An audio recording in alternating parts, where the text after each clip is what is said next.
we all have to live somewhere, and as houses have been built over the years, places and spaces have disappeared, and I like listening to birdsong because it calms me down, and I'm a bit of a geek, and I'll go, oh, there's a blue tip, and people will go, what?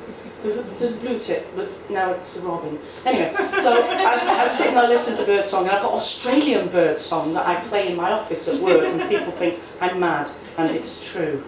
But for a number of years, there used to be a tawny owl that came and sat on the TV aerial at the back of the house where my bedroom was, and sort of like, 2 o'clock in the morning he'd be going, ooh, ooh, and they do actually go, ooh, ooh, ooh, ooh. They actually say to it, to ooh. Anyway, so I was just knocked out by this. I thought, oh, fantastic, good Tawny, yo, Tawny's back. In the morning, Tawny was back. I heard Tawny, and I used to hear Tawny further away as well, because they sort of fly to different places and do their Tawny things. Like, this is my space, come and make X with me, or whatever it was he was saying. But anyway, and then all of a sudden Tawny disappeared, and Tawny didn't come anymore, and I thought, well, it's a bit odd. And then one day I was going for a walk, and I noticed that a patch of woodland and some sort of open wilderness had been flattened, and they were building new houses on it. And I thought, fucking hell, that's why Tawny's not coming back anymore, because they've knocked the trees down and they're building new houses. And on that day I stood at the bus stop, and there was this woman, and they always talk to me. Always. It's a shame, because I don't want them to. But anyway, this woman was like, oh, it's lovely. Have you seen they cleared the fields and they're making new houses there, new houses. Aren't we going to be well-to-do? I didn't hit her, because you just get put away for doing things like that. Anyway, at the end of the day, I was missing Tawny and this woman, and it was all in my head, and I wrote this poem, and it's called Urban Dementia.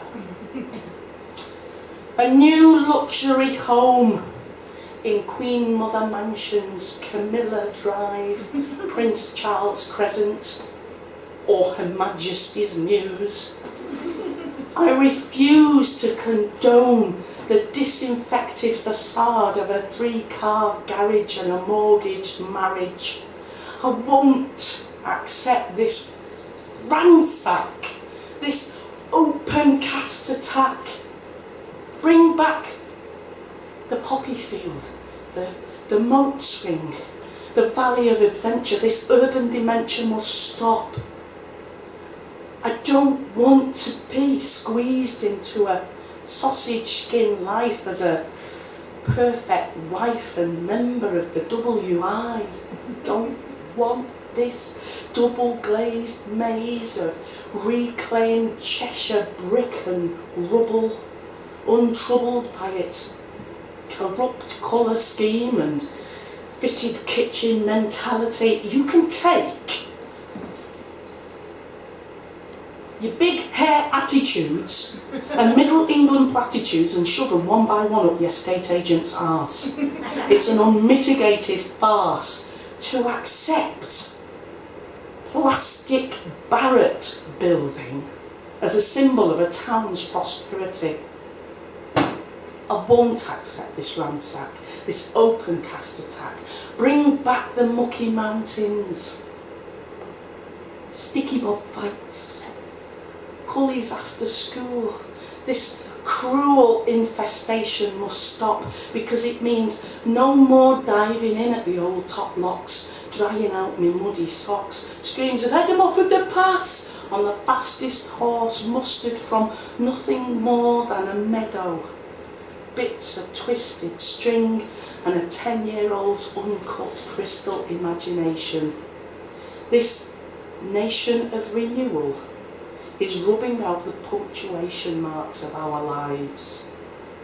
Where I hid my first den, where I counted up to 10, where we camped out in the barley and dip, dip, dip to see who'd have to kiss snotty-nosed Charlie. where we built our best bonfire, where we played jacks and hoot-lard a lamppost with an old bike tyre. It's a dire disgrace, a criminal waste. Leave this space alone. Above, a tawny owl grazes the breeze past sleazy new homes in Queen Mother mansions, Camilla Drive, Prince Charles Crescent and Her Majesty's Mews. I don't accept this ransack, this open cast attack. I don't want to be well-to-do, and I don't want to live next door to you. Thank you.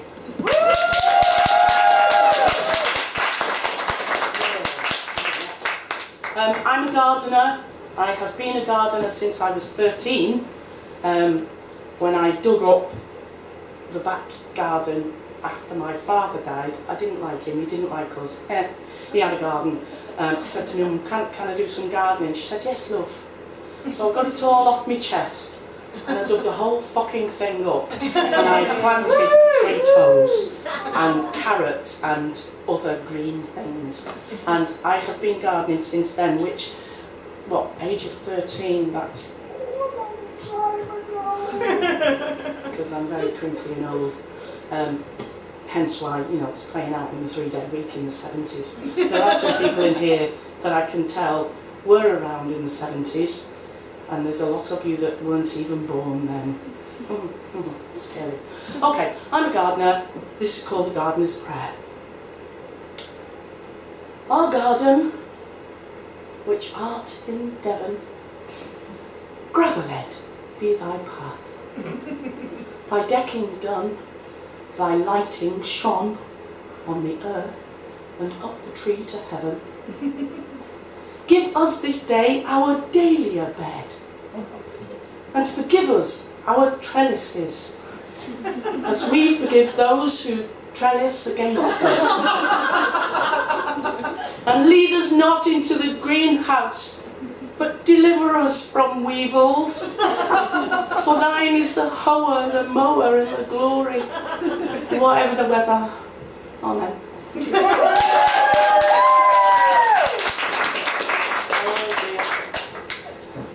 You may or may not have heard this one before, but it's about an organisation that preserves certain forms of social existence in this country, much to my dismay, because I think they are a bunch of trumped up farty little Hitlers.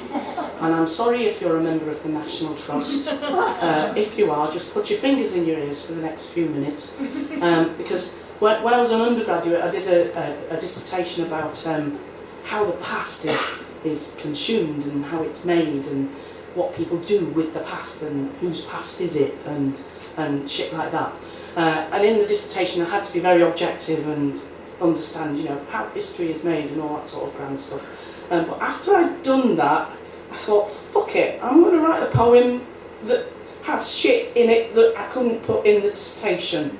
Like, they're bastards. Anyway, and this is called The Cult of the Country House, and you have to not have had 5 whiskies before you say that title.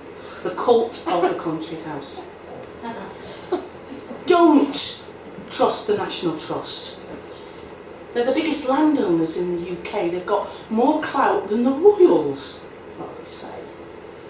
They're featured in as many wills as there have been spills of toxic shit into the Mersey.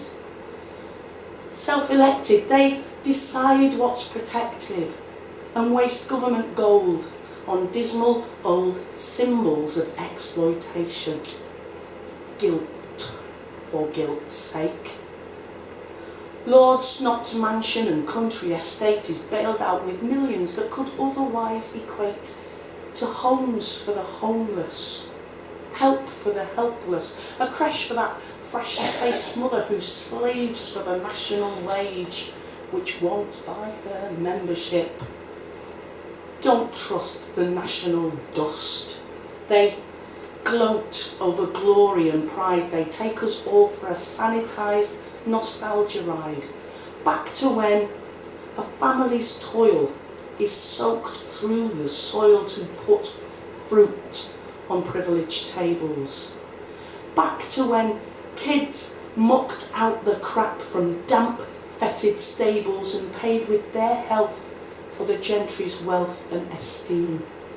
See the gleam as their dream of restoration dawns across manicured lawns and neatly trimmed profits. Please don't trust the national crust. It's a registered charity, but that's a little more clarity. Long ago, and not too far away, a stately home is built on the back of its workforce. Today, it's rescued from disrepair with government cash to spare us from such a tragic loss. They tax our pockets, axe our dockets, all over and over again. And then they've got the fucking audacity to charge us for getting in. Don't trust the national lust. It's the you don't have a voice, so you don't have a history mystery machine. Treasuring our heritage, they say. But whose past is it anyway? Thank you.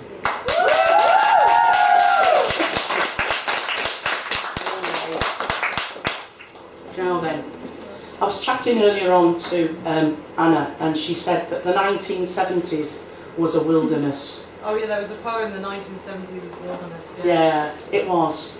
And in the 1970s, the music of the time was glam rock. Yeah, woohoo. And there is a moment in everybody's life when music becomes the most important thing that you could possibly be with. And that moment happened to coincide with glam rock for me. So whenever I hear glam rock or see glam rock or whatever, it just gives me a little thing. I'm just going to finish with this now. So it's back to the wilderness of the 1970s, but it's also the sounds of my 70s, and I hope my voice holds up. There's teeny weeny bits of singing in this as well. Do any of you know what clackers are? Yes. Yes. I'm looking at the young people in the middle and they're going, what? No. 2 plastic balls on the end of like a shoestring, you know, like the shoe lace, with a little stick in the middle, and they dangle down. Just like the genitals. And they go, like what? Just like the genitals. Just like genitals, I've been reliably informed. My goodness, what boys have you been with? There we go. So these little plastic balls on a string with a stick, and you do this with them, and they go, and then you go, ah! Because the little bastards bounce everywhere and they fracture your knuckles. And they were eventually banned. But they were the 1970s equivalent of, you know, like Game Boy or something, or Xbox. That's what we had. Little bits of plastic on a string with a stick. It wasn't sophisticated, but it was all we had.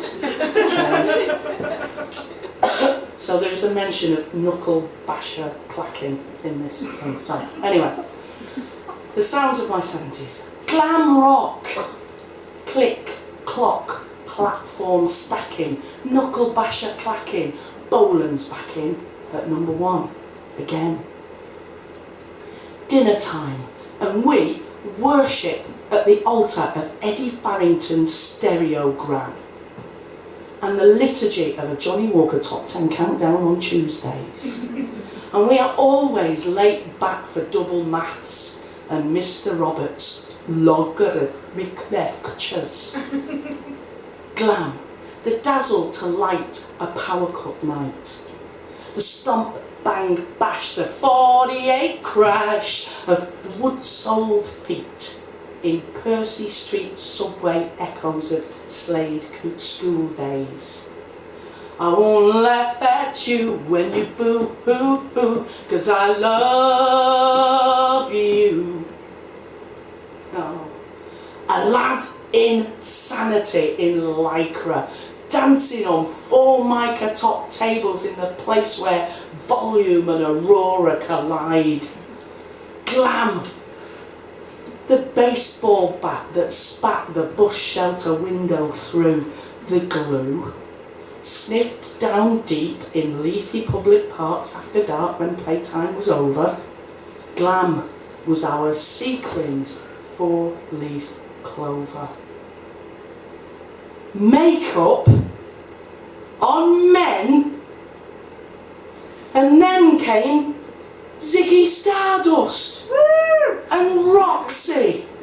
Music, that is. Woo! Black gold, sexy tease, as Virginia planed the space soft smooth within my psyche.